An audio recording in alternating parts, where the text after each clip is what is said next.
فاسألوا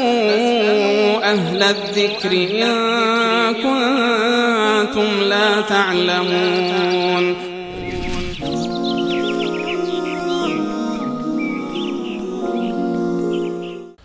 بیننده دیگری پرسیدن که با عرض سلام خدمت برادران مجاهد و علیکم السلام و رحمت الله و برکاته. سوالی داشتم آیا گوشت حیوانی که بدون ذکر اسم الله ذبح شده باشد حرام است و مثل مرغ پرکنده که در کشتارگاه ها معلوم نیست چه کسی و چگونه ذبحش میکنه؟ و با تشکر از برنامه خودت. این دو شق سوال تقریبا با هم دیگر یک مقدار تضاد دارند. اگر واقعا یعنی معلوم بشود که یک فردی یک حیوانی رو ذبح کرده و غیر مسلمان هست، یا این که عمدن در وقت ذبح نام غیر الله را برده، یک فرد غیر مسلمانی یعنی کافر مطلقی، نه اینکه کتابی اهل کتاب باشه، یهود و نصارا باشه، یک کافر مطلق، یک مجوسی که اصلا به الله متعال ایمان نداره این کار رو انجام داده باشه، یا یک فردی در وقتی که این کار رو این حیوان رو ذبح کرده نام غیر الله را برده، در این صورت قطعا این کار به اصطلاح این گوشت حرام هست و خوردنش جایز نیست. پس اگر کسی که غیر مسلمان، یعنی غیر از مسیحیان و یهودیان، غیر از اهل کتاب، بله، کسی که هیچ دین آیینی پایبند نیست بیاد و ذبح بکنه، این یک بالون هرچی هم بگه. و دوم این که مسلمانی که نام غیر الله رو بگه. بله، مسلمانی که قصدا نام غیر الله رو در هنگام ذبح ببره، در این صورت این دو صورت که حرام قطعی هست، در این مورد هیچ اشکالی وجود نداره. اما در موردی که مثلا یعنی فرض بکنی یک فردی اومده در مثلا مسلمان هست اساسا و الان ما وسواس داریم که آیا این مسلمان، این قصاب زمانی که این حیوان رو ذبح کرده بسم الله گفته یا نگفته؟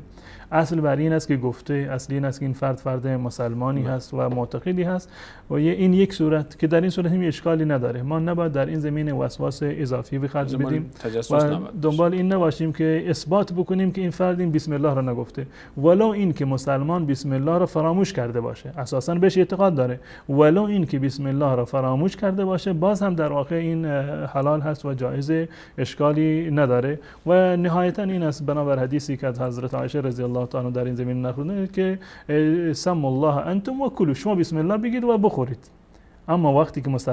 یعنی مسلم هست که فردی که ذبحش کرده مسلمانه، هیچ گونه اشکالی در ذبیحش وجود نداره ولو اینکه بسم الله را فراموش کرده باشه.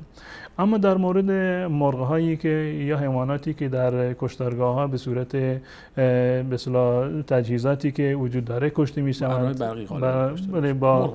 تیغ برقی کشته میشوند که با یک ضربه مثلا امکان داره 1000 تا کمتر و بیشتر مثلا مرغ را مثلا سر ببرند، این بازم قول راجح در این زمینه و فتوای عموم علما در جهان اسلام این است که باز هم خوردن این مرغ‌ها و این به اصطلاح حیوانات و گوشت‌ها جایز هست، هیچ اشکالی رو نداره، به شرط این که اون فردی که این کار رو انجام میدهد مسلمان باشد. اون فردی که مسئول ذبح هست در یک کشتارگاه یا در یک مرغداری اون مسلمان باشه و هنگامی که به اصطلاح اون دکمه رو میزند یا اون دستگاه رو به حرکت در می آورد بسم الله گفته باشه که این اولاتر و بهتر است. اما اساسا این که شرط اصلیش اینه که مسلمان باشه و اگر فراموش هم کرده باشه اشکالی به وجود نمیاد. این دقیقاً یعنی این در باره فقهی وقتی که بیام اینو با اون فقه قدیم بخوایم تطبیق بدیم، مثالش دقیقاً مانند این میمونه که یک فردی مثلا چند تا مرغ را یک جا گرفته باشه، با یک دست و با یک ضربه همه رو سرشون ببره، حکمش چی هست؟ جایز هست، هیچ گونه اشکالی رو نداره. این دقیقاً با یک چی فراتر و بزرگتری مثلا میتونیم برای یک کارخانه مثلا در یک کشتارگاه اینو تطبیق بدیم. چند تا مرغ رو ردیف کردن، اون یک فرد مثلا یک آله بزرگی مثلا در دستش هست، کاردی هست، یک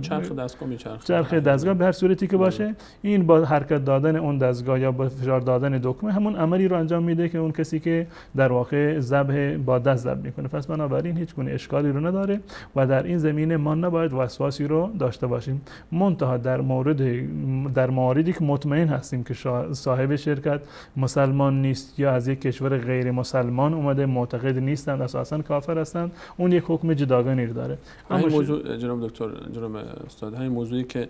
اشاره فرمودید، خب مواردی هست که ما اصلا کلا گوشت هایی که وارد میشه بیشتر به اسم گوشت های یخچالی و منجمد که مشهور است، این گوشتایی که وارد کشورهای اسلامی ما میشه، این گوشت‌ها خب کشورهای از گوشتایی هستن مثلا برزیلی هستن، گوشتایی هستن چه مرغ باشه چه حتی گوشت گاو باشه و حالا این گوشتایی که وارد میشه و خیلی جاها حجمش هم خیلی زیاد هست و سوای مباحث بهداشتی که حالا تاریخ مثلا تاریخ مصرفش و مباحث دیگر، آیا این گوشت های یخچالی که از کشورهای اومده که ما اصلا نمیدونیم که این به هر حال کی کشته این رو، آیا اونها جواز داره استفاده کردنش؟ ببینید برخی از شرکت ها حتی در کشورهای دیگر یعنی نماینده دارند. بعضی از شرکت های وارداتی که مواد غذایی خصوصا گوشت وارد میکنند نماینده دارند در شرکت های خارجی و اونجا نظاره‌گر این موارد در واقع ذبح هستند و اشرافی بر این کارها دارند. اگر در این موارد ما باید اینو مد نظرمون باشه فلان کشوری که از اون گوشت وارد میشوند آیا مسلمان هستند؟ اگر مسلمان باشند که بحثی نیست، و اگر ثابت بشه که اهل کتاب هستند با روش خودشون اونو ذبح میکنند باز هم اشکالی نداره، یعنی مسیحی باشند یا یهودی باشند و ذبح میکنند حیوان رو، یعنی سر میبرند، هیچ گونه اشکالی رو نداره. اما اگر ثابت بشه که اونها مثلا با شوک برقی این کار رو انجام میدن یا بر ضربه‌ای که بر سر گاو و گوسفند مثلا بزنن بیهوشش میکنن میفته و اون خونش جاری نمیشه، در این صورت این خوردن اینها جایز نیست. اما در صورتی که ثابت باشه که مثل به روش اهل سنت و الجماعت یا به روش مسلمانان ذبح میکنن سرشون رو میبرن، در صورتی که اهل کتاب باشند خوردنش جایز هست و هیچ اشکالی رو نداره.